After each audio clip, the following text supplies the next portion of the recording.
Trato especial de los asesinos en serie en prisión.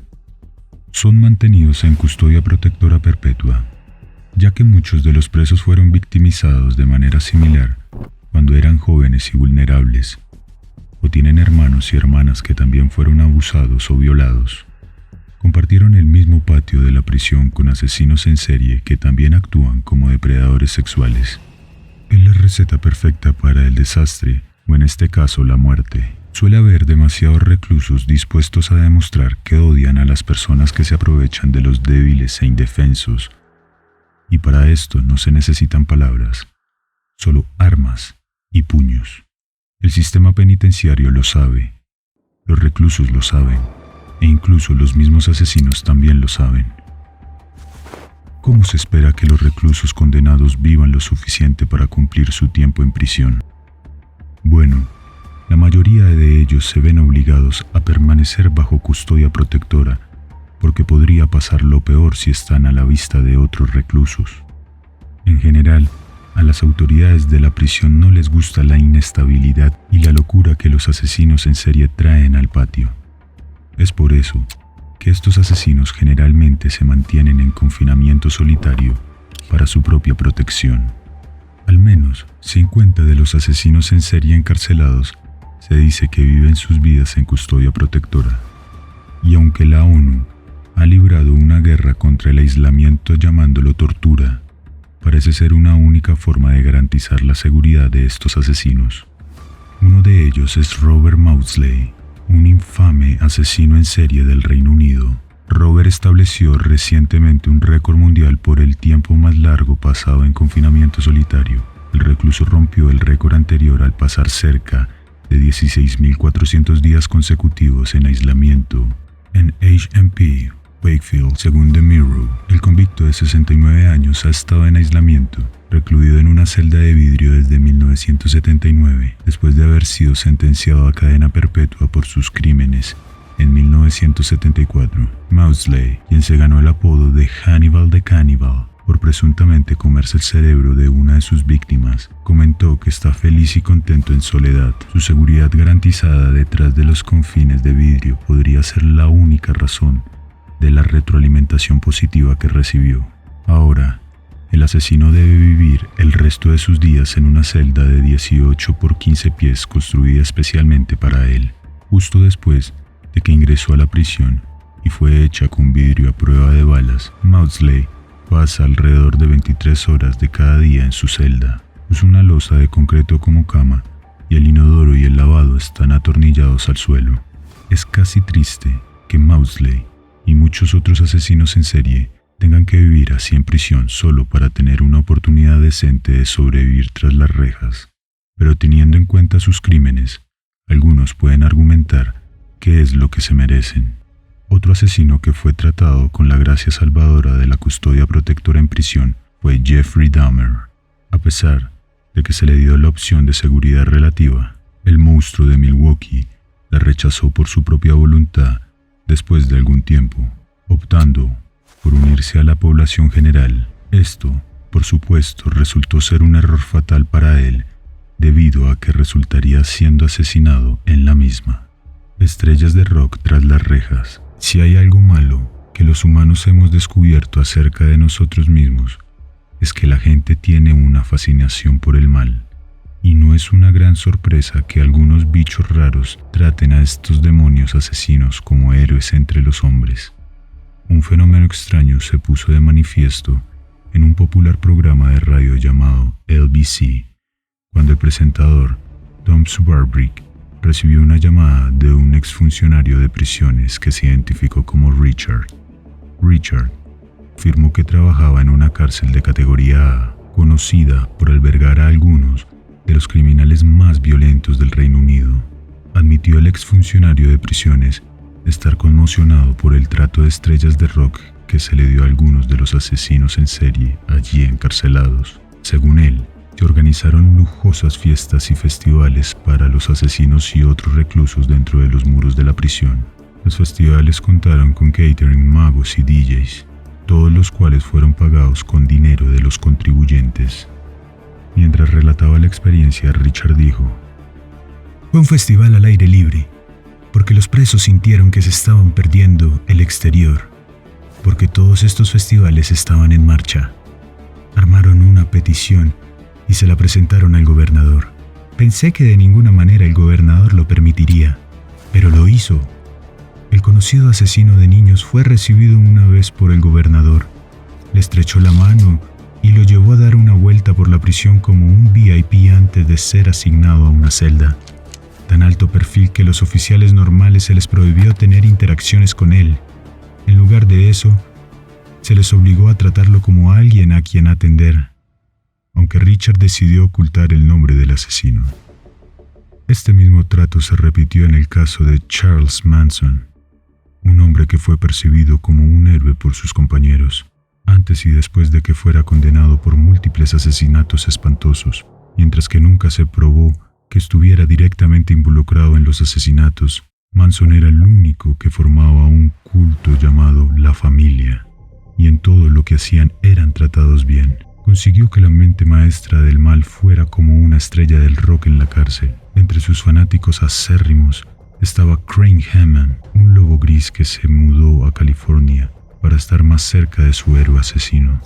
Además de Crane, había damas que estaban intrigadas por el hombre encarcelado y estaban dispuestas a hacer cualquier cosa por él, incluido el contrabando de artículos como drogas, dinero y otros artículos que han de ser difíciles de encontrar en una celda de la cárcel.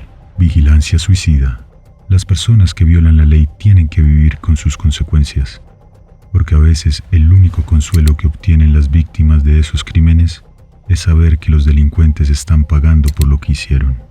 Los asesinos en serie, en la mayoría de los casos, reciben castigos mucho peores como resultado de la magnitud de sus crímenes. Sin embargo, algunos de ellos preferirían morir en sus propios términos que sufrir las consecuencias de sus acciones. Tiago Enrique Gómez da Rocha, un brasileño ex guardia de seguridad que fue condenado por 11 asesinatos en serie, intentó quitarse la vida en su celda de la prisión unos días después de que lo atraparan. En consecuencia, da Rocha necesita ser vigilado todo el tiempo. Nuestra preocupación es observarlo constantemente dentro de su celda. No tiene amor por sí mismo y ya ha intentado suicidarse, dijo el jefe de policía, Eduardo Prado, quien está a cargo de él. En ese momento, para el asesino suicida, demostrando ser un peligro continuo para sí mismo, se dejó a la administración de la prisión tomar un control más sólido y metódico de la seguridad de da Rocha. Otro de los casos de asesinos suicidas es el de Joseph James DeAngelo, más conocido como el asesino del Estado Dorado. Se creía que era responsable de una serie de brutales violaciones y asesinatos en California en los años 70 y 80. Es otro asesino en serie sobre el cual se mantienen vigilándolo atentamente. El convicto, de ahora 77 años, que es uno de los asesinos en serie más elusivos de California, ahora permanece en vigilancia suicida. Fue justo después de que lo detuvieran que perdió la cordura y comenzó a hablar solo. DeAngelo, quien estuvo confinado en la sala psiquiátrica de la cárcel del condado de Sacramento, dijo poco después de su arresto que aún así se mantiene hablando consigo mismo, algo que por supuesto notan los guardias de seguridad. Temidos en prisión, como dice el refrán, incluso un animal acorralado seguramente morderá, y es especialmente cierto en el caso de los asesinos en serie. No todos los asesinos en serie son tratados como blancos ambulantes en prisión. De hecho, algunos de ellos no inspiran nada más que terror en otros reclusos, como el asesino serial de asesinos, Pedro Rodríguez. Fue uno de los que llenó el patio de la prisión con terror. Pedro, o Pedriño Matador, como también se le conocía, fue un asesino en serie convicto que tenía una elección bastante única de víctimas. Era un brasileño peligroso que actuó como un justiciero, que asesinaba como una venganza a otros criminales violentos. Pedriño Matador fue sentenciado oficialmente por 71 asesinatos, incluidos el de su padre, pero afirmó haber matado a más de 100 narcotraficantes asesinados y violadores mientras estaba en prisión. El asesino en serie de asesinos ya no podía mantener seguras las calles de Brasil, así que optó por la siguiente mejor opción, fue solo un nuevo capítulo para los asesinatos de otros criminales. Mientras cumplía su sentencia, el brasileño mató al menos a 47 reclusos, y la mayoría de ellos que se convirtieron en víctimas estaban involucrados en casos de asesinato, ya que el asesino en serie entendió que eran ellos los que merecían ser asesinados y no vidas inocentes.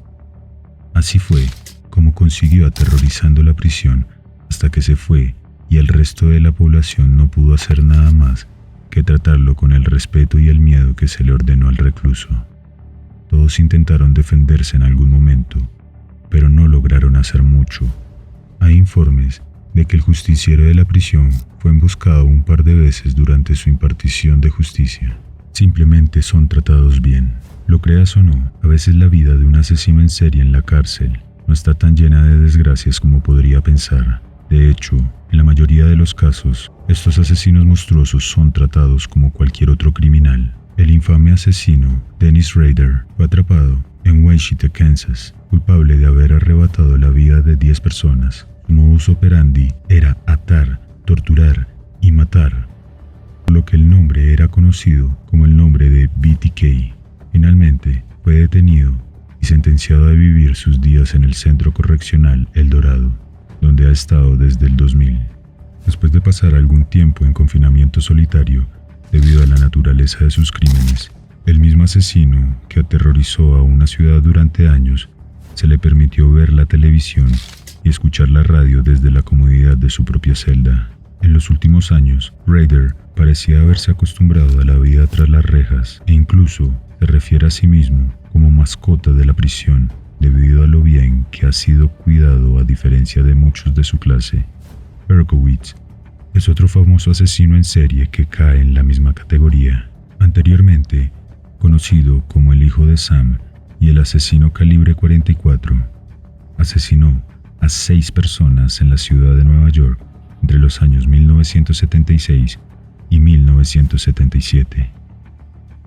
Berkowitz está encerrado en el centro correccional Shawanga, en Nueva York, que podría obtener la libertad condicional. Berkowitz aún no ha buscado esa opción y prefiere permanecer en prisión, lo que demuestra que está bastante contento tras las rejas, además de haber escrito y publicado un libro titulado Hijo de la Esperanza, los diarios de la prisión de David Berkowitz. El asesino en serie se ha vuelto a la fe cristiana y pasa su tiempo trabajando como capellán de prisión. Berkowitz parece haber encontrado una segunda vida tras las rejas. En cuanto a ser bien tratado, Richard, el acechador nocturno Ramírez, tuvo sus dientes podridos completamente reparados y reemplazados por un dentista. Ted Bundy era libre de caminar sin esposas ni grilletes, pasando horas en la biblioteca de la prisión, investigando para su propio caso. Y John Wayne Gacy tenía permiso para llevar herramientas y servir como personal de mantenimiento en toda la prisión. Algunos de estos son privilegiados ausentes de la rutina diaria del recluso promedio, pero todo demuestra que algunos asesinos en serie son bien tratados en prisión.